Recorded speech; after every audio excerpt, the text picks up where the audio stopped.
Muito bem. A matéria permanece em continuidade durante os próximos 20 minutos. Vou falar a respeito de um dos estados da matéria, o estado gasoso, né? Agora, por quê? A ligação envolve o processo de dilatação volumétrica, que seria praticamente a finalização com a aula anterior. E essa dilatação volumétrica, ela pode ser simplesmente avaliada, né, e de maneira muito clara a respeito do estado líquido da matéria. Porém, o estado gasoso talvez seja aquele em maior cuidado, né, em termos de teoria para a física, para se avaliar as condições internas desse tipo de substância, ou melhor, estado da matéria. Para isso a gente vai precisar de um ligeiro laboratório, que é um cilindro aqui em perfil. Bem, cilindro em perfil, né? Em primeiro lugar, a gente vai lembrar, né, dentro da geometria espacial, junto com a matemática, que vem a ser um cilindro, né? Eu tenho então aqui um sólido, um corpo sólido, contido a ele uma base circular, né, com uma região central aqui, onde o aluno vai imaginar a porção desse cilindro com um recipiente que vai se fechar através de um êmbolo, né? Êmbolo este, que por sua vez, vamos imaginar uma espécie de tampo, né, para esse cilindro, e a região ao interior desse cilindro, a composição gasosa, né? Então, o representante para o gás, o que a gente vai ter? Uma série, uma quantidade incontável de partículas, né, que estão em movimento bastante aleatório nessa região de dentro, e a proposta é perceber algumas características básicas para esse gás de forma interna. Então, vamos falar a respeito do volume desse gás, falar a respeito também da pressão desse gás, né? E ainda da temperatura para esse gás. São as chamadas variáveis de estado, né? Assim, citadas dentro da maior parte das matérias que cercam esse conteúdo. Variáveis de estado. Bem, então, bastante relevante também criarmos uma introdução a respeito dos estados da matéria. O estado da matéria, então, vem se dividindo, diante da física clássica, estado sólido, líquido e também gasoso. Estado sólido, a gente tem uma proximidade muito grande das moléculas, né, formadas pelos átomos, e de maneira muito simétrica. No caso dos estados líquido e gasoso, essa ligação já não é tão mais resistente ou forte, vamos falar assim. Aí, então, uma mobilidade das moléculas componentes, seja do líquido ou do gás. E essa mobilidade é ainda maior na ocasião do estado gasoso. Então, nós temos um movimento extremamente caótico, né, para todas as partículas que venham a compor esse gás. E dessa forma, para poder se realizar um estudo em cima dessa porção gasosa, há uma certa complexidade. E devido a essa complexidade, ficou interessante, né, lá para o século XVII, XVIII, a realização de alguns estudos associados a alguns pesquisadores e que envolvem a presença desse nosso cilindro. Então, a proposta é encapsular determinada amostra de um gás num cilindro fechado que contenha um êmbolo e que esse êmbolo possa realizar um movimento livre para cima e para baixo. E diante dessa proposta, né, de subida e descida de êmbolo, avaliar essas três variáveis, volume, pressão e temperatura para o mesmo gás.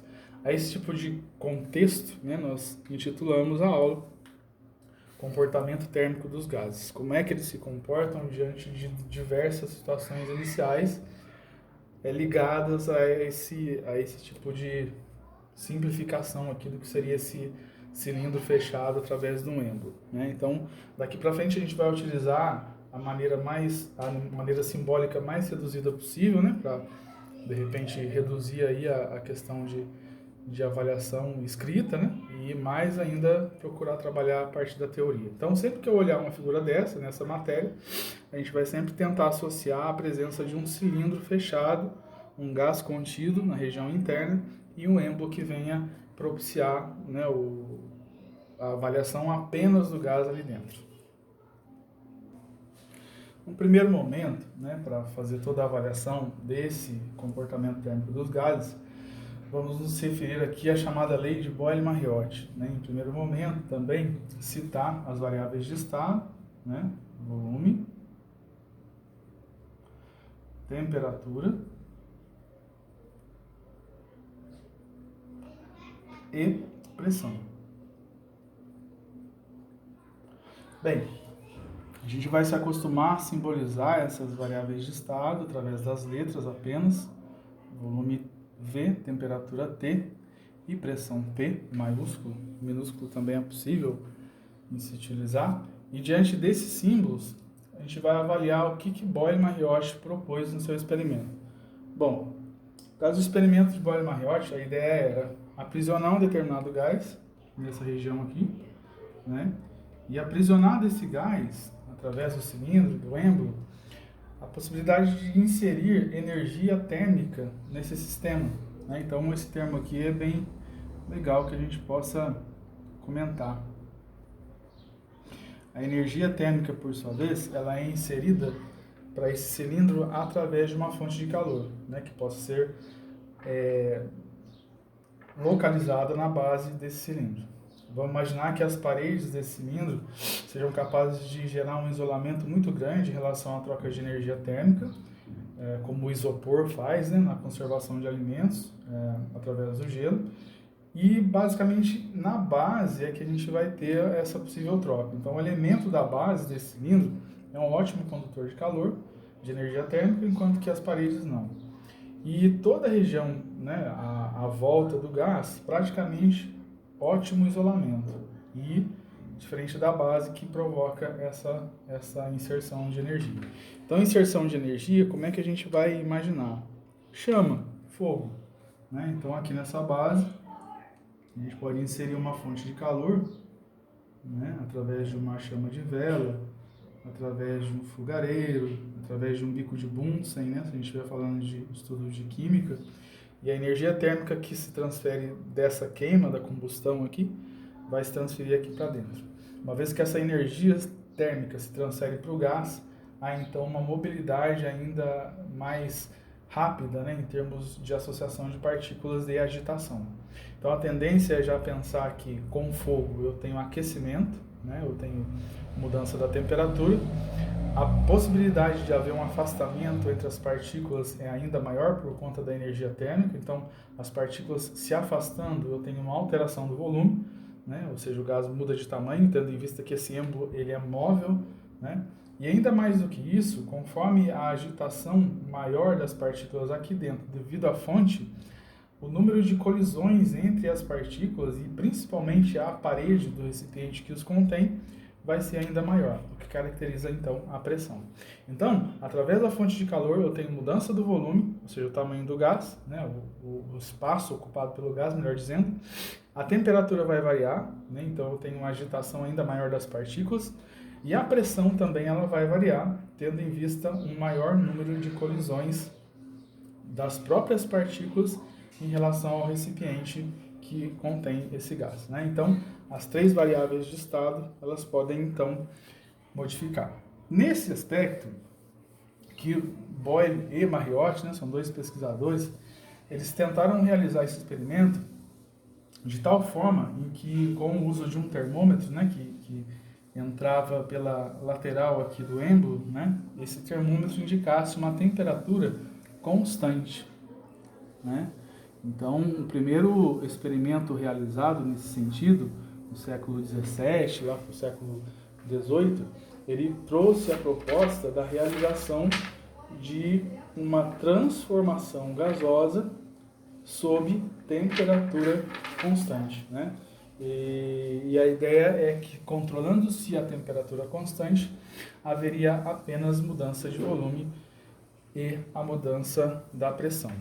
Então, assim, essas duas variáveis de estado, também conduzindo-se o experimento, verificou-se que pressão, vamos colocar pressão inicial, né, e volume seriam grandezas que trabalhariam de maneira proporcional, mas não de forma direta, e sim de forma inversa. Então foi percebido que inicialmente, quando o gás estivesse numa determinada pressão, em atmosferas ou ainda em Pascal, conforme eu colocava uma fonte de calor aqui na base, percebia-se então a mudança do volume, né, do próprio gás. Mas na tentativa, nesse experimento, de fazer com que a temperatura ficasse constante. Nesse ínterim, então, era percebido que antes havia uma pressão e um volume. Posteriormente, nova pressão, novo volume, né, com temperaturas iguaizinhas e constantes, onde essa equação aqui era formada, né? Aqui no caso, eu tenho a disposição das variáveis de estado da forma geral como conhecemos, né? Que a gente costuma colocar a ideia de uma transformação gasosa geral. Pressão e volume são grandezas inversamente proporcionais, enquanto o volume aumenta, por exemplo, a pressão reduz, né? Há uma redução considerável do número de choques de partículas, enquanto o volume cresce. E mais, a temperatura vai aumentar conforme a pressão aumenta, por exemplo, ou ainda conforme o volume aumenta. Ou melhor, a indicação de um crescimento de volume implica em aumento de temperatura para o gás. Ou ainda o aumento do número de choques de partículas aqui dentro também implica o aumento de temperatura desse próprio gás. Mas nessa primeira experimentação de Boyle e Mariotti, a temperatura era constante, ou seja, de um estágio para um segundo estágio, as temperaturas eram as mesmas. No laboratório isso era possível de fazer.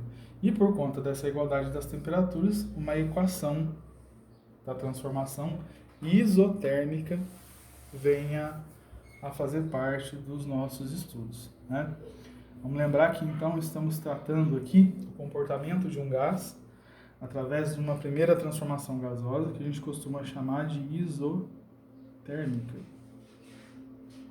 Que é a transformação gasosa proposta por Boyle e Mariotti, onde dentro desse recipiente, contido a ele um gás, ele sofria então alteração de pressão, ou seja, havia uma mudança de número de colisões por segundo ali dentro, nas paredes do recipiente, e ainda com isso a alteração também, anteriormente e posteriormente, do volume, né? Lei de Boyle e Mariotti. Lembrando que, para a pressão, o aluno pode fazer uma leve lembrança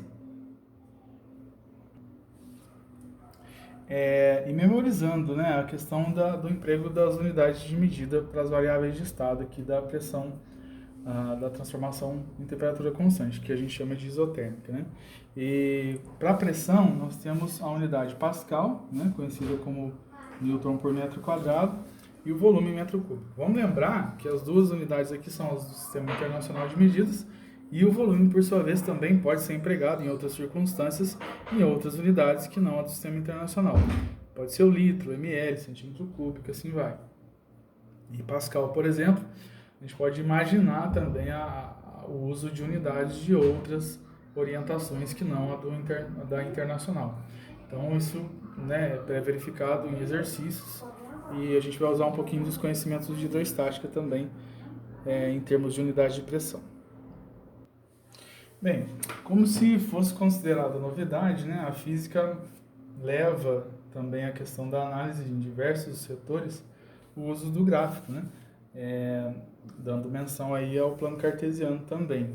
Então nada impedia, né, de realizar-se o experimento com medições, equipamentos, né, como do tipo do manômetro, que faz mais ou menos o papel do barômetro, né, em questão de medição de pressão de gás, mas era verificado situações, por exemplo, como a do tipo: se na amostra gasosa o gás ocupasse volume cada vez menor, né, por exemplo aqui nessa região, percebia-se então um par de ordenada em pressão maior, né, e conforme o gás então atingia volumes menores, verificava-se então pressões maiores em volumes menores e pressões baixas, né, em volumes maiores. Então percebia-se a presença dessa fórmula no gráfico, né? Quanto maior era a pressão, quanto mais elevada a ordenada aqui, menor era o volume, e também de forma inversa. Quanto maior o volume, menor a pressão. E diante de diversos experimentos realizados, estabeleceu-se então um encontro de curvas, chamadas curvas isotermas, né? Ou ainda divididas, né, em níveis 1, 2, 3. Então a gente pode afirmar que cada uma dessas curvas aqui apresentadas, elas têm relação com o tipo de temperatura do gás e constante. Então aqui nesse gráfico a gente vai fazer a seguinte leitura: eu tenho 3 experimentos com o mesmo gás em temperaturas diferentes. Uma transformação isotérmica número 1, né, onde a pressão e volume variam. Depois o gás numa outra condição de temperatura 2, onde pressão e volume variam, ainda isotérmica, a transformação. E uma número 3 e assim sucessivamente, né, conforme o número de experimentos que se desejasse fazer e a temperatura que se quisesse manter o gás para gerar a tal transformação. Então, uma afirmação interessante, relevante para os vestibulares é mencionar que quanto mais próxima a curva isoterma estiver próxima da origem, maior será a temperatura desse gás, né? Então, fica bem importante avaliar, né, que a temperatura T1 vai ser uma temperatura maior que a temperatura T2, que vai ser maior que a temperatura T3, e assim sucessivamente. Vamos guardar essa informação para os nossos vestibulares, né? Aliás, eu disse maior, né? Menor. Quanto mais próximo da origem, mais próximo da origem do gráfico, menor será essa temperatura do gás. Então, quanto mais afastada que a isoterma, a gente vai dizer que o trabalho, né, desenvolvido com essa amostra gasosa envolve temperaturas maiores, né? Se a gente for imaginar, né, o termo pressão e volume terá relação com temperaturas cada vez maiores, conforme esse gás crescer mais ainda, né? Então, para as curvas de isoterma cada vez mais distantes da origem, eu tenho valores de pressão e volume cada vez maiores, que caracteriza temperaturas superiores quanto mais distante estiver essa isoterma no nosso gráfico pressão versus volume. Bem, segundo plano, agora a gente faz menção à chamada lei de Charles e Gay-Lussac, né? Também referente aí a um período um pouco mais à frente da transformação isotérmica de Boyle e Mariotti, isso no século XVIII, no caso. Essa transformação gasosa, ela tem como principal característica a ideia da pressão constante, tá? Então, aqui na ocasião, a pressão é que é mantida constante. E a pressão constante, por sua vez, em avaliação as variáveis de estado iniciais para um gás, né, que a gente vai citar também dessa forma aqui, dando relevância à transformação da gasosa geral, né? Nós temos pressão inicial vezes volume inicial sobre temperatura inicial. E a pressão constante, então, eu tenho em termos à frente, né, termos finais, volume e temperatura novos valores e pressão o mesmo valor, já que essa pressão é constante. Assim sendo, a equação, né, da transformação com a pressão constante, ela ganha essa característica aqui apenas na razão proporcional ao volume e temperatura. A essa pressão constante também adota-se um nome, né, científico, a chamada transformação isobárica,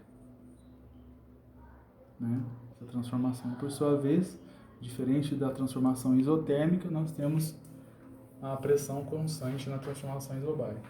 E, sem muita delonga, fica legal comentar a presença gráfica nesse aspecto, né? Bem vista, então, a pressão constante implica ao comportamento de uma reta paralela à abscissa.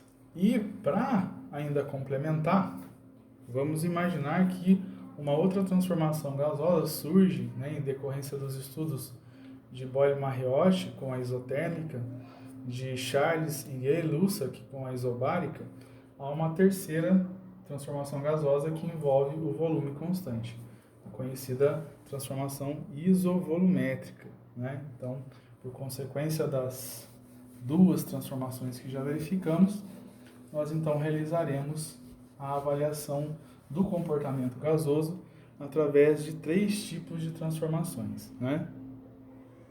A transformação gasosa isotérmica, a transformação isobárica e a transformação isovolumétrica. Então, a isotérmica, por sua vez, vai complementar, né, aos nossos estudos o uso da equação pressão inicial, volume inicial, igual a pressão final, volume final, né? E referente à isobárica, a gente vai trazer também o reconhecimento para a pressão constante. Então, volume inicial sobre temperatura inicial igual a volume final sobre temperatura final. E por fim, a isovolumétrica, da qual o volume constante gera o uso da equação pressão-temperatura, pressão-temperatura, né? P0, T0, PT. Importante também comentar que nessas duas últimas transformações, e já criando a observação, a temperatura ela aparece no denominador, né? E a gente pode também transmitir a ideia de que o denominador matematicamente não pode ser zero. E nós sabemos que, por exemplo, no caso da escala Celsius, né, ou ainda Fahrenheit, essas temperaturas, além de zero, elas podem ser negativas. Então, há um problema, né, na hora de se realizar uma aplicação em tipo de exercícios como este, o limite e o uso da temperatura, que precisa estar, né, na escala Kelvin. E com exceção também do zero absoluto, tendo em vista que, filosoficamente e ainda na prática, nós não temos um experimento que se realize nas condições do zero absoluto. Então, fica bem importante lembrar que para a unidade aplicada para a temperatura, né, no estudo do comportamento dos gases, né, a lei dos gases ideais, que a gente também comenta assim, a temperatura sempre vai aparecer na escala absoluta Kelvin. Tá? Então, vamos lembrar que, nesse aspecto, então, estamos estudando o comportamento térmico dos gases, e o comportamento térmico dos gases, na realidade, envolve um conteúdo conhecido como transformações gasosas, e essas transformações gasosas, por sua vez, elas vão trazer valores diversos de pressão, volume e temperatura finais, né, numa condição de transformação. Muito bem, agora, utilizando na continuidade desse período de aula, né, nós conversamos a respeito das transformações gasosas, e agora a gente vai fazer aqui os 10 minutos para finalizar com um encaminhamento a mais sobre a óptica geométrica. Na aula anterior de óptica geométrica, o aluno percebeu a existência do conceito de raio de luz, o conjunto de raios de luz, que a gente chama de feixe, e a possibilidade de dar nomenclaturas a esses feixes, né? Vamos citar 3 aqui ao lado direito. Mais à direita, nós temos aqui a representação de um feixe luminoso paralelo. Aqui um feixe luminoso divergente, né, como se a fonte luminosa partisse daqui, e aqui um feixe luminoso convergente, né? Exemplos claros que a gente pode vir a comentar nesse aspecto aqui, por exemplo, eu posso falar da presença de uma chama de vela, né? Então aqui eu tenho uma chamazinha de vela que vai gerar então um feixe de luz que diverge. Aqui uma lente pode produzir raios convergentes, como no caso da lente de uma lupa, né? Então, de conhecimento aí clássico nosso, a gente pode citar a existência de um instrumento óptico refrator, que tem esse formato biconvexo, que basicamente feito em vidro ou em acrílico, dá a ideia do uso de uma lupa, né? De onde eu consigo, através de qualquer fonte de luz, convergir raios em um determinado ponto. Então aqui eu tenho raio divergente, aqui eu tenho raio convergente. E esse último aqui, acima no caso, ele vem a ser um feixe de luz paralelo. E o feixe de luz paralelo, ele é classificado em termos de uma fonte luminosa que esteja muito distante, né? Para que a gente possa avaliar a existência de raios de luz paralelos, a fonte de luz precisa estar a uma distância considerável, a própria dimensão aqui da região a ser iluminada. Então a gente pode citar o exemplo do Sol, né? O Sol, por sua vez, encontra-se a uma distância muito grande, por exemplo, quando a gente pensa na incidência solar no nosso planeta. Bem, então, observando a proposta de um raio de luz em conjunto, que aí então a gente vai chamar de feixe de luz, que venha de uma distância muito grande, então a fonte aqui vem a ser o Sol, imagina uma árvore, né, proposta em determinado jardim e a sombra dessa árvore mediante a incidência solar e o ângulo dessa incidência que está aqui mostrado. E conforme o ângulo, né, de incidência solar, a sombra ela pode conter dimensões cada vez maiores.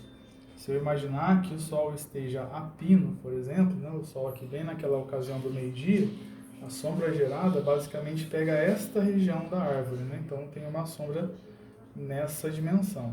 Agora, conforme o raio de luz ele tende, isso devido à rotação do planeta Terra, eu tenho a incidência solar inclinada, né? E então essa inclinação permite um comprimento maior de sombra, né? E há uma evidência geométrica nessa hora que envolve a altura da árvore, né? Vou simbolizar aqui através dessa achurinha aqui, ó. Então aqui eu tenho a altura da árvore, a gente vai chamar essa altura da árvore de altura H, Hzão, né? E essa altura da árvore, né, ela corresponde a uma base aqui, ó, que a gente pode chamar de S de sombra.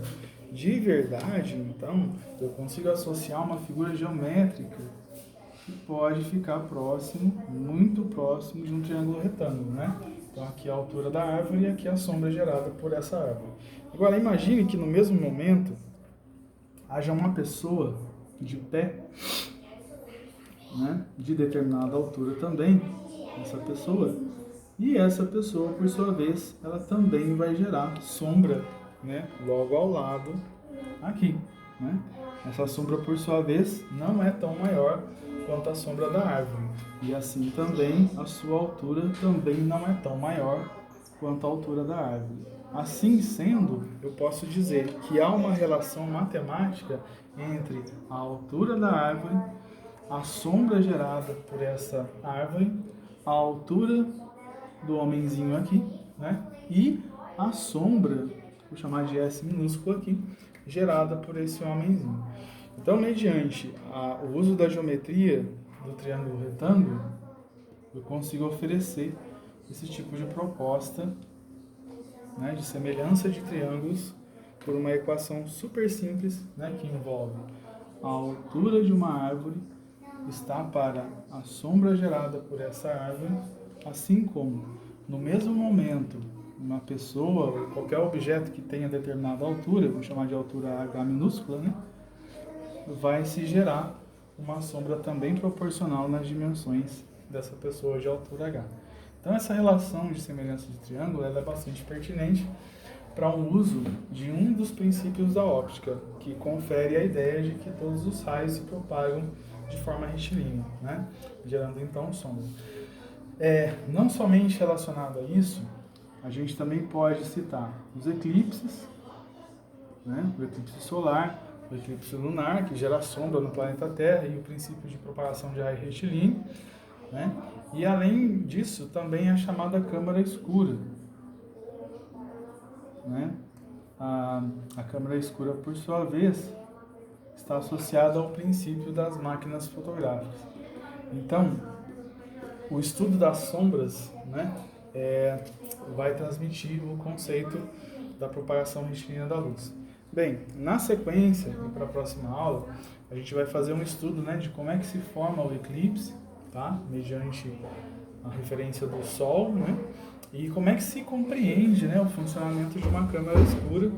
E lembrar que as aplicações envolventes no eclipse ou ainda na câmara escura têm uma relação muito próxima com esse questionamento que a gente acabou de fazer com o conceito da árvore. Esse aqui talvez seja a situação mais prática conhecida, né? O eclipse e a câmara escura a gente deixa para um momento mais à frente. Bem, realizando aqui uma proposta de finalização, né? Mais uma vez, então, a gente faz o avanço aí com a matéria óptica geométrica, ao lado da condução da parte de termologia, e essa aula de hoje ela procurou esclarecer as transformações gasosas no lado da termologia e procurou esclarecer a existência das sombras do lado da óptica geométrica, né? Assim sendo, então, eu me encerro, né? Nós encerramos a aula por aqui. Pessoal do terceiro ano, até breve, né? Tudo de bom aí, que a gente possa conectar as energias positivas diante dessa situação difícil aí de isolamento, cada um na sua casa, né? E um grande abraço do Langão. Até mais.